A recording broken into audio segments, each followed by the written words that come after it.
That is why I will resign as leader of the Labour Party.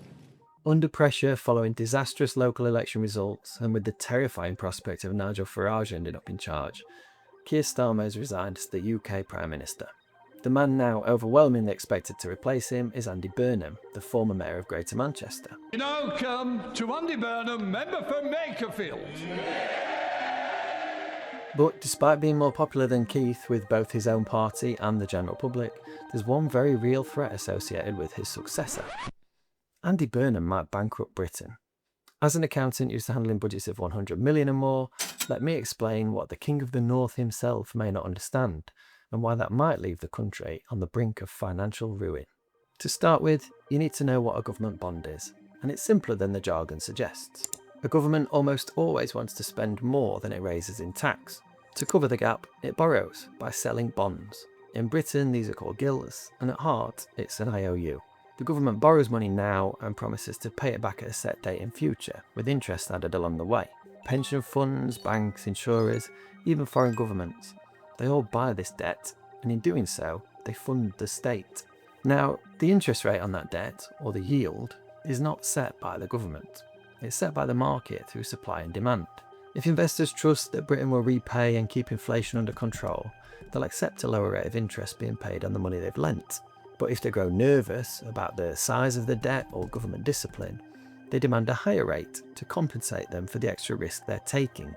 And a higher rate is poisonous to the nation's finances, because Britain carries an enormous national debt already of almost £3 trillion, and is constantly rolling it over, borrowing new money to pay off old bonds as they fall due.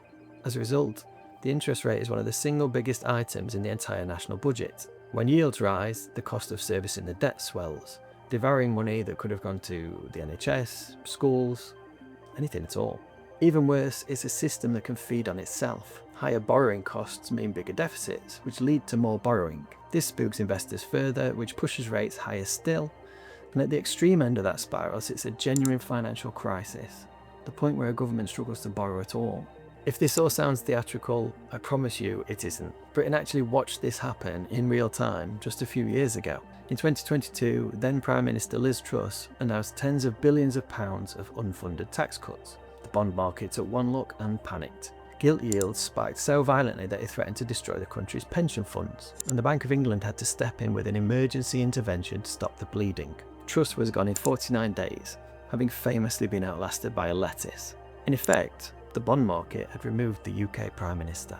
That episode traumatised everyone, investors, politicians and the public alike.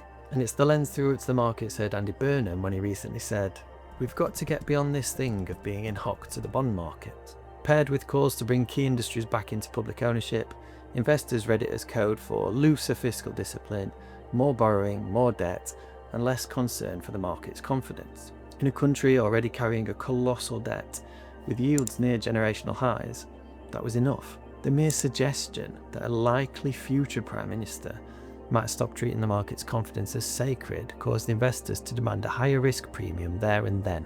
And that was when he was still just regular Andy from the north. I do loads of really normal things throughout the day, and having a cup of tea is just one of them. Every word the incoming Prime Minister now says about borrowing, spending and the markets will be scrutinised by the very people who fund the country. And they've already shown that they're willing to react, and fast. So surely then, a Burnham government should simply change tack to appease the bond markets and avoid a head-on collision between their political ideology and the maths of how we actually fund the state, right? Well, no, actually. The problem is, Andy's not entirely wrong. Firstly, Burnham himself walked back the comment and clarified that he never said you could simply ignore the bond market, only that Britain shouldn't be so paralysed by short-term financial pressure that it fails to invest in its own future.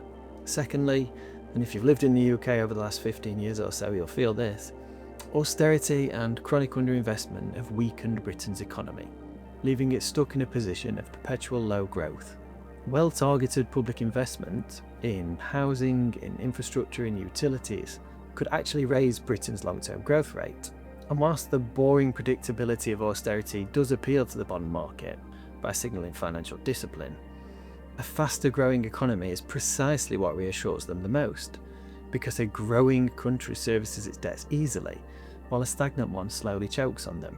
By that logic, the truly reckless path might be the timid one, a financial discipline that strangles the growth needed to escape from debt in the first place. Plenty of serious economists agree that Britain's real problem is too little productive investment, not too much spending. Some even argue that the markets have underpriced him, that he'll govern far more cautiously in office than the rhetoric on his campaign suggested. The honest position is that we genuinely don't know yet. Bankrupt Britain is a risk, but it's not yet a prophecy, and he inherits a brutal hand either way. Heavy debt, threadbare public services, and almost no room to raise taxes further. But whatever you make of Burnham specifically, this whole episode exposes something deeper and more uncomfortable about modern democracy. A government is elected by the people, but it's financed by the markets. And when those two disagree, the markets hold a veto that the electorate doesn't. We just watched a Prime Minister with a parliamentary landslide be removed by his own party amid political collapse, and his successor arrive already on a leash held by people who never voted for him. That isn't a conspiracy theory, it's just the unavoidable consequence of spending more than your tax and having to borrow the difference. The person you owe money to has power over you. As households, we learn that from the bank, countries learn it from the bond market, and it touches you directly. Gilt yields feed into mortgage rates. They set the cost of running the country, which determines the pressure on your taxes and dictates provision of public services. So as Britain's new Prime Minister takes office, you are not a spectator. When the markets and the politicians test each other, and they will, you'll be standing in the splash zone. Of all the options for reducing government spending, Mr Burnham has already stated that he'll not only retain the triple lock on pensions, but will also apply credits to keep pensioners from paying tax. To understand what this means for you, and how the UK state pension might actually be a Ponzi scheme, you need to watch this video next.